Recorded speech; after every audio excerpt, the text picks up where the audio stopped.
એટલે જે યંગ છોકરા છોકરીઓને કહું છું, ડેડુન ઠેડુન બધું કર્યા વગર મોમ ને ફોમ ને હવે પછી અંગ્રેજી મીડિયમનું ચાલુ થયું છે. આપણે અંગ્રેજી વિન્ડો ઓફ ધ વર્લ્ડ છે, અંગ્રેજી વગર ચાલવાનું નથી, અંગ્રેજી આવડવું જોઈએ. પણ ગમે તેવું અંગ્રેજી આવડે ને, કૂતરું પાછળ પડે તો હેડ હેડ જ આવે, ગો ગો ના આવે. હેડ હેડ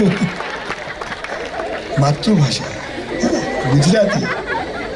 સાલા રણમાં રેત વેચી આવી અને દરિયામાં પાણી વેચી આવી, ગુજરાતી દિવેલ પીધેલો ફરે. હે અંગ્રેજી શીખજો, અંગ્રેજી જરૂરી છે. હું હમણાં ઓસ્ટ્રેલિયા ગયો, એક ધોલે કે વોટ્સ યોર નેમ? મેં કીધું શું?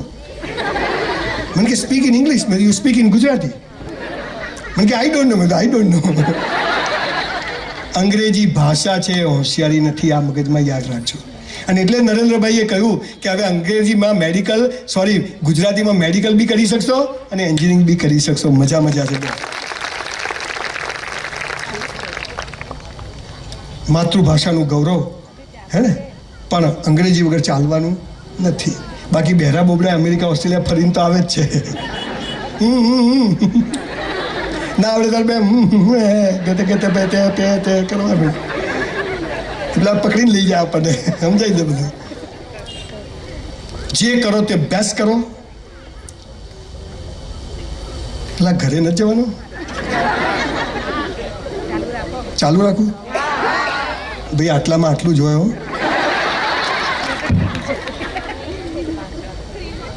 આવું ઓડિયન્સ હોય તો આખી રાત બોલવાની મજા આવે. આપ સૌનો ખૂબ ખૂબ આભાર. જે કરો તે બેસ્ટ કરો. ઈશ્વર પર અતૂટ શ્રદ્ધા રાખો. પરિવારને સાથે લઈને ચાલો. એક ટાઈમ સાંજે સાથે જ જમવાનું. એક જણ બી ના આવે તો જમવા નહીં બેસવાનું. 9 વાગે 10 વાગે ડાઇનિંગ ટેબલ પર ને સવારની ચા બધાએ સાથે જ પીવાની. બપોરે ના થઈ શકે. આ પરિવારમાં લક્ષ્મી આવે છે, પૈસો આવે છે. અને જે ઘરમાં મા બાપ સૌથી પહેલાં સોફા ઉપર બેઠા હોય, સૌથી પહેલાં જે જમે છે એ ઘરમાં પૈસો આવે છે બોસ. આવા 500 દાખલાઓનો મેં સ્ટડી કર્યો છે અને પછી આ બોલું છું. તમે તમારા મા બાપને પગે લાગો એનાથી મારો કોઈ ફાયદો નથી, પણ મને થયો છે દવા ખાલી માફક આવી છે જોરદાર. અને આ પેરાસિટામોલ બધા માટે કોમ આવે એવી છે તાવમાં. લાગજો સાહેબ, ખૂબ મહત્વ આપજો મા બાપને, ખૂબ મહત્વ આપજો. ક્યાંય પાછા નહીં પડો. ચોથી વાત, જે 4000 સુસાઇડના કેસ મેં બચાયા એમાંથી 2500 સુસાઇડના કેસ કયા ખબર છે? પેલીએ ના પાડી, જાનુ આઈ લવ યુ બકા કહીને બકાવે. સાહેબ અહીંયા લગ્ન કરેલા પણ બેઠા છે, કુંવારા પણ બેઠા છે. ચોથી અને સૌથી મહત્વની વાત બધાએ મગજમાં યાદ રાખવાની છે અને એમ જીવવાનું છે. શું છે? ગીતા, કુરાન, બાઇબલમાં એક વાક્ય લખ્યું છે. શું લખ્યું છે? હે મનુષ્ય, તારા જન્મ સમયે, શબ્દ સાંભળજો, તારા જન્મ સમયે તારો જીવન સાથી મેં નક્કી કરીને રાખ્યો છે. કૌંસમાં ફાંફા મારવા નહીં.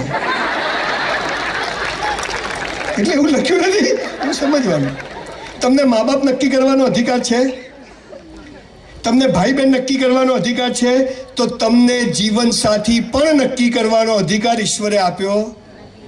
ક્યાં છો? ઠોકાઈ જશે. તમારે અંગ્રેજી બોલવું તો સ્પેલિંગ આવડવા જોઈએ. સ્પેલિંગ ના આવડે ને પછી બાઇક લઈને જતો ને પડી ગયો, શું કે ડેમેજ થઈ ગયું? બેટા ઇન્જરી કહેવાય. એમ તમારે લગ્ન કરવા છે પણ પ્રેમ શું છે, સેક્સ શું છે ખબર જ નથી. અને એટલે લગ્ન જીવનો લગભગ 50% ઉપરના સડી ગયા છે અથવા ખાલી વળગીને રહ્યા છે. અને જે કુંવારા છે તો ફોફે ચડ્યા છે. મારું કોણ થશે? મારી કોઈ કેર કરે? 15 વર્ષના છોકરા છોકરીઓ હોટલના રૂમમાં જાય છે. આટલા નાના છોકરાઓ ફેમિલી રૂમમાં જાય છે. આપણા ગુજરાતની વાત કરું છું. તમારો જીવનસાથી ઈશ્વરે નક્કી કરીને રાખ્યો છે. કેરિયર બનાવો, બોડી બનાવો, મા બાપની સેવા કરો, કસરત કરો, સારી ચોપડીઓ વાંચો, યોગ્ય સમય મળે પૈણી જવાનું. બહુ દાલદર મારવાનું નથી. જેના થયા એને પૂછી લો. 80 વર્ષના ડોસી પર કહો, સારા ઘેરથી માંગા આવતા હતા, માલા ફૂટી ગયા, તમાલ ઘેર આવી. અલા ડોસી હવે શું છે તારે? પણ તમને ખબર છે લગ્નનો અર્થ શું છે?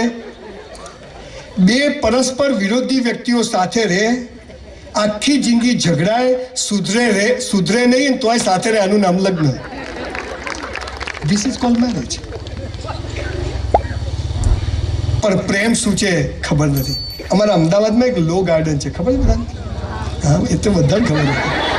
ચલો તો હા, ત્યાં સાંજે 7 વાગે એટલે છોકરા છોકરીઓ પ્રેમ કરવા આવે. તો હું જોવા જઉં. આપણે કરેલો નહીં મસાલા કરે છે શું? અહીંયા પેટલાદમાંથી મા બાપે પેટે પાટા બાંધીને મોકલે કે છોકરીઓ નર્સિંગ ભણશે, BCA કરશે, હોસ્ટેલમાં રહેશે. અને આ મારા બેટા ત્યાં 7 વાગે એટલે બાઇક લઈ, હા તું આવે છે, હું આવું છું. બાઇક ઊભું રહે, પછી બંને છોકરો છોકરી ઝાડ પાછળ જાય. હું આમ કરીને જોઉં આમ. પછી છોકરો છોકરીનો હાથ પકડીને શું કે, જો બકા, આ બકા કે એનાથી ચેતવું, આ બકાઈ જ જાય 90% કેસમાં. છોકરો છોકરીને હાથ કે જો બકા, તારે મને પ્રેમ કરવાનો, હું તને કરું. તારે કોઈને નહીં કરવાનો, હું પણ કોઈને નહીં કરું. આ કેવી વાતથી બે વેપારી ભેગા થાય? તારે મને માલ વેચવાનો, હું તને વેચું. તારે કોઈને નહીં વેચવાનો, હું કોઈ નહીં વેચું. બોલો, બે ભિખારી થાય કે નહીં? આ લગ્ન સડી કેમ ગયા? એટલે મારી નહીં તો કોઈની નહીં, એસિડ. લૈલા મજનુ સીધી ફરિયાદના પ્રેમની ખબર છે, પણ મીરાના અને રાધા રૂકમણીના પ્રેમની જ ખબર નથી. એમાં બધું પથારી ફરી જશે. પ્રેમ એટલે શું? સેક્સ એટલે શું?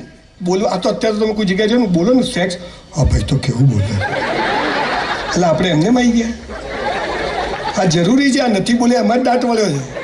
આ નથી બોલતા એટલે બીજે હોદે છે બધું. દીકરા દીકરીઓને બધી જ વાતોનો ખુલાસાથી કહો, હે ને? પ્રેમ શું છે બહુ મોટો વિષય છે, પણ આજે એટલું કહેવાય કે જીવન સાથી નક્કી છે. મા બાપ બદલી શકાય, ભાઈ બહેન બદલી શકાય, તો જીવન સાથી પણ બદલી શકાય નહીં. અને જો બદલ્યો તો બીજા જન્મમાં એ જ મળશે. પેલી બબાલો તો પતાવવી પડે ને, પેલી છોડીને ભાગ્યા હોય. એટલે બીજા જન્મમાં જો સારું જોઈએ તો અત્યારે કહું, જાનુ આઈ લવ યુ. સાહેબ, 10,000 વર્ષના ભારતના ઇતિહાસમાં છૂટાછેડા નામનો કોઈ શબ્દ નથી, એક શબ્દ નથી. તું જેવી હતી, જેવી છે, જેવી હોઈશ. તું જેવો હતો, જેવો છે, જેવો હોઈશ. આપણે સાથે છીએ, આને લગ્ન કહેવાય, બાકી બધો વેપાર કહેવાય. બાકી બધો વેપાર કહેવાય. હું છે ને હમણાં જયપુર ગયો ફર્નિચર લેવા. તો અમે 3 મિત્રો ગયા. તો મારા 2 મિત્રોની વાઈફ ફોન કરે, વિપુલ ક્યાં છો? કિશોર શું લીધું? કુણલ નીકળ્યા કે નહીં? મારી વાઈફ એક ફોન નહીં. મને તો સાલું ગિલ્ટી ફીલ થયું. સાલું બધાની વાઈફ ફોન કરે, મારી વાઈફ ફોન ના કરે. હું કરું તો ઉપાડે નહીં. મેં તો ઘેર જઈને પલ્લવી જોડે જ, મેં તો પલ્લવી બધાની વાઈફ ફોન કરે, તું યાર એક ફોન ના કરે? મને કે બળદિયો જાય ક્યાં, હજે ખૂટે જ આવે. તું કે આ સારી તાકાત છે લગ્ન છે. આ તાકાત છે, આ તાકાત છે બોસ. એટલે ચોથી વાત, પરણી ગયા છે એમને બી કહું છું, આગું પાછું થવું નહીં. અને જેના નથી થયા એમને તો જરાય થવું નહીં, કારણ કે નક્કી જ છે. અમારી કોલેજમાં એક છોકરી બહુ રૂપાળી હતી, બ્યુટીફુલ છોકરી હતી, મને બહુ જ ગમતી હતી. પણ હું એની સામે જોઉં, અને હું હોટલમાં વેઇટરની નોકરી કરતો, તેલ બેલ પામોલીન લગાવીને જતો, એમ કપટ એકદમ. મારી બા કે વાળ ફેદાવા ના જોઈએ, નિયમ એક. એટલે ખાવાનું માથાનું એક જ તેલ હો, સાબુ પણ કપડાં ધોવાનું બધું એક જ. શું સાલા દિવસો હતા. ઈશ્વરની કૃપા છે. હિંમત હારવી નહીં, થાકવું નહીં, લાગેલા રહેવું, હે ને? 18 કલાક કામ કરવું. ઈશ્વરને જે દાડે એ ખબર પડી ગઈ ને કે આ સાલો થાકતો નથી, એ દાડે બોસ કહે છે ચલ આવી જા, હે ને? અને એ દિવસે મર્સિડીઝ આવી જાય છે, ચાર્ટર આવી જાય છે. હું અમદાવાદમાં પહેલી વાર અમદાવાદ ગયો તો 2 માળની બસ જોઈ. તું દોડતો દોડતો ઉપર ચડ્યો. ચાલો ઉપર ડ્રાઈવર નહીં, હું તો નીચે આવ્યો પાછો. મેં તો ઉપર ડ્રાઈવર, મને કે આમાં એક જ હોય. આવો હું હતો ગામડામાંથી પાલનપુરથી અમદાવાદ આવેલો, અને અત્યારે વિમાનમાં ફરીએ, સ્પેશિયલ ચાર્ટરમાં ફરીએ, હે ને? ઈશ્વરની કૃપા છે. સાયકલમાં પંક્ચર પડે તો 1.5 કિલોમીટર સાયકલ ઉપાડીને ચાલતા કે ટાયર પેલી ટ્યુબ ફાટી ના જાય. અત્યારે સાલા મર્સિડીઝ ને ફોર્ચ્યુનર ને સ્કોડા ને જલસા છે બોસ, હે ને? This is bloody life. પણ આ બધા નિયમો પાળવા, જે કરવું તે બેસ્ટ કરવું, ઈશ્વર પર શ્રદ્ધા, મા બાપને દુઃખી કરવાની, પરિવારને સાથે લઈને ચાલવું, જીવન સાથી નક્કી છે. એ છોકરીને અમે બધા એકવાર તારંગા પ્રવાસ સાથે ગયા. તો તો બધા પ્રવાસ ગયા તો બધા બસમાં ચડતા તો હું બસમાં ચડવા ગયો તો પેલી છોકરીને મારો હાથ આમ ઘસાયો. મને સારી આવી મજા આવે. ભાઈ આવે જ ને, ભાઈઓ અહીંયા તો આવે જ. આપણે તો બધું સરખું છે, આપણે એવું નથી, આપણે મજા આવી. બસમાં બેઠા, ભાઈઓ આ બાજુ, ભાઈઓ આ બાજુ, ભારત મારો દેશ છે. મને એ ખુશી હતી કે પેટલાદમાં બધા સાથે બેઠા છે, નહીં તો કથામાં જુદા બે, ત્યાંય ભરોસો નહીં. બોલો, અમેરિકામાં ગોલ્ડ કોસ્ટ છે, દરિયા કિનારે 5,000 સ્ત્રી પુરુષો એક કપડું પહેર્યા વગર સૂતા છે. કાગડા જોવે નહીં. અને આપણે તો હમણાં પેટલાદમાં કોઈ આપણી દીકરી ખાલી સ્લીવલેસ પહેરી નીકળે ને, આ સાલું અહીંયા હળી ગયું છે બધું. મેન્યુફેક્ચરિંગ ડિફેક્ટ થઈ ગઈ બધી. મેં બહુ જોક્સ કર્યા, બધા હશે, પણ પેલી છોકરી તો પણ હતી સરસ હો. એટલે આપણું ધ્યાન ત્યાં જ જાય. તમે જોજો, તમારે એક દાંત પડી જાય ને તમારી જીભ ત્યાં જ જશે. હું ત્યાં જોઈને પેલી છોકરી આમ કરે, બહુ લાંબી વાત છે. તારંગા ગયા, જઈને પાછા આવ્યા, બહુ મહેનત કરી, પણ દાળ ગળી. પાલનપુર આવ્યા, બસમાંથી ઉતર્યા. મેં તું હસતી નથી, તાર છે શું? આમ કૂતરાને જેમ વળગે. જા તેલ લે. હું તો આમ આટલે ગયો તોય બાજુ દિલ હે કે માનતા નહીં. મેં કીધું આ છોકરી એક વાર પાછું વળીને જોવે તો આપણી. હું તો ઊભો રહ્યો તો જતી રહી આગળ બીજી ગઈ. કોઈ ટોચકા જોડકા કામ આવ્યા. હું ઘરે આવ્યો, મારા બાપુજી બહાર જ બેઠા. મારા બાપુજી પટ્ટો અક્કલ નીચે, છેટું ઉપર, ગબ્બરસિંહની જેમ. અચ્છા બાપા, અમે આમ જ ઊભા રહેવાનું, કોઈ આમ કશું નહીં. ક્યાં ગયો તો? મેં તું પ્રવાસ. ગમે ત્યાં જતો રહે છે? મેં તું મફત લઈ ગયા હતા. હા તો બરાબર. મને કે તારી સગાઈ કરી નાખી. સલમાન ખાન કી સગાઈ બતાયા બી નહીં. મેં તું બાપા ક્યાં કરી? હુઈયા છાનો માનો કરી નાખી. શું જોવાની કુંડળી કુંડળી કાંઈ નહીં ભાઈ. આખી રાત તું તો જાગ્યો હો ભાઈ.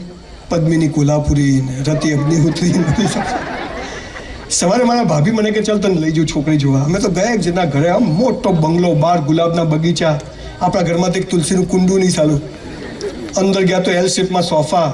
મારા ઘરમાં એક પલંગ હતો 60 રૂપિયાનો, આમ ચૂચુડ ચૂચુડ અવાજ આવે. બાપુજી હોસ્પિટલમાંથી ચૂલો લાવેલા ગાદલા હાથે હો. 8-9 વર્ષ રાખ્યો પલંગ.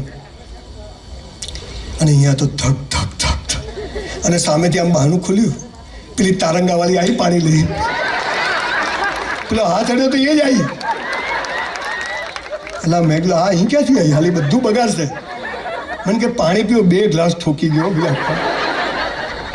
મને કે કેમ આવ્યા છે? મેં તો મારી સગાઈ કરી, છોકરી જોવાયા. મને કે મારા જોડે જ કરી છે. એ પલ્લવી આજે મારી વાઈફ છે, બદલી નથી મેં હજી.